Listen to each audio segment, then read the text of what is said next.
లోక్సభకు వివిధ రాష్ట్రాల అసెంబ్లీ నియోజకవర్గాలకు జరుగుతున్న ఎన్నికల్లో చోటు చేసుకున్న పలు రకాల రాజకీయ ఘటనలు ఆసక్తి కలిగిస్తున్నాయి.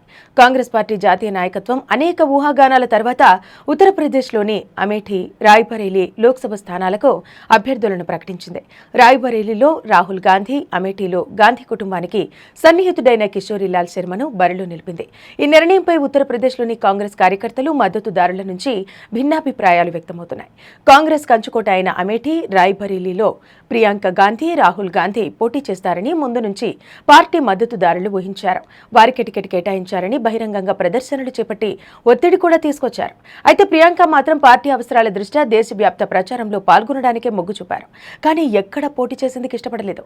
ఈ క్రమంలో అమేఠీలో ఇప్పుడు గాంధీ కుటుంబం నుంచి ఎవరు పోటీ చేయకపోతుండటం వల్ల అక్కడ బీజేపీ అభ్యర్థి స్మృతి ఇరానీ గెలుపు సులువవుతుందన్న అంచనాలు నెలకొన్నాయి. అన్నా చెల్లెలు పోటీ చేస్తే ఆ 2 స్థానాలే కాక సమాజ్వాదీ పార్టీతో పొత్తు పెట్టుకున్న మరో 15 నియోజకవర్గాల్లో విజయావకాశాలు దగ్గరయ్యవని యూపీ కాంగ్రెస్ భావించింది.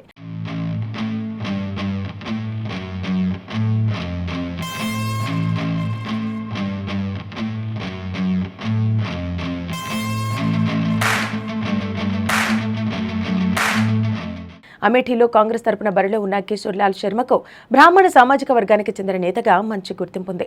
ఆయనకు నియోజకవర్గంతో గట్టి బంధం ఉన్నట్టు సమాచారం. అగ్రవర్ణాలు, గిరిజనులు, దళితులు, ముస్లింల నుంచి సంప్రదాయ మద్దతును ఆయన తిరిగి కూడగట్టగలరన్న నమ్మకం పార్టీకుంది. అయితే అమేఠీని విడిచిపెట్టడం అంటే బీజేపీకి గాంధీ కుటుంబాన్ని లక్ష్యం చేసుకునే దిశగా మరిన్ని అవకాశాలు ఇచ్చినట్టేనని విశ్లేషకులు చెబుతున్నారు. ఇప్పటికే అంశంపై ప్రధాని మోదీ, హోంమంత్రి అమిత్ షా బహిరంగ సభల్లో రాహుల్ గాంధీని విమర్శిస్తున్నారు. అమేఠీ నుంచి వయనాడుకు ఇప్పుడు రాయ్బరేలీకి రాహుల్ వెళ్లారని ఎద్దేవా చేస్తున్నారు. రాహుల్ గాంధీ 2004 నుంచి వరుసగా 3 సార్లు అమేఠీ నియోజకవర్గానికి ప్రాతినిధ్యం వహించారు.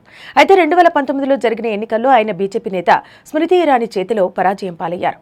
ఇక్కడ 2014లో రాహుల్ ఓటు షేర్ 46% ఉండగా 2019కి అది 43%కి పడిపోయింది. ఈ క్రమంలో కేరళలోని వయనాడ్ నుంచి పోటీ చేసి గెలిచి రాహుల్ పార్లమెంట్లో అడుగుపెట్టారు. అమేఠీలో కాంగ్రెస్ 18 సార్లు పోటీ చేస్తే ఏకంగా 15 సార్లు జయకేతనం ఎగురవేసింది.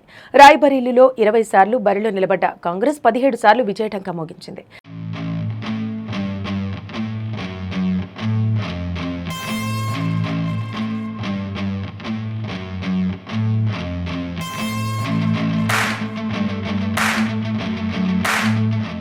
గత ఎన్నికల్లో సోనియా గాంధీ ఇక్కడ స్థిరంగా 55 నుంచి 56% ఓటు షేరింగ్ను సాధించారు. 2022 అసెంబ్లీ ఎన్నికల్లో రాయ్బరేలీ లోక్సభ నియోజకవర్గం పరిధిలోని 5 స్థానాల్లో కాంగ్రెస్, సమాజ్వాదీ పార్టీ కూటమి 4 విజయం సాధించింది. అదే అమేఠీ విషయానికి వస్తే బీజేపీ 3 స్థానాలను కైవసం చేసుకోగా ఎస్పీ 2 చోట్ల గెలిచింది. 2 నియోజకవర్గాలు గాంధీ కుటుంబానికి బలమైన కూటలుగా ఉన్నప్పటికీ అమేఠీ కన్నా రాయ్బరేలీ కాంగ్రెస్ కు మరింత పటిష్టంగా ఉందని దీన్ని బట్టి తెలుస్తోంది. రాహుల్ అమేఠీ నుంచి పోటీ చేసి మళ్లీ ఓడిపోతే కాంగ్రెస్ లో ఆయన పరిస్థితి బలహీనపడి అందుకే భావోద్వేగ నిర్ణయం కాకుండా ఆచరణాత్మకంగా సురక్షితమైన సీటును ఎంచుకున్నారన్న అభిప్రాయం వ్యక్తమవుతోంది. ఇక్కడ బీజేపీ అభ్యర్థి దినేష్ ప్రతాప్ సింగ్ రాహుల్ కు ఏమాత్రం ప్రధాన పోటీదారు కానందున రాహుల్ గెలుపు తథ్యమని, ఆయన విజయం నల్లేరు మీద బండి నడికేనని విశ్లేషకులు అంటున్నారు.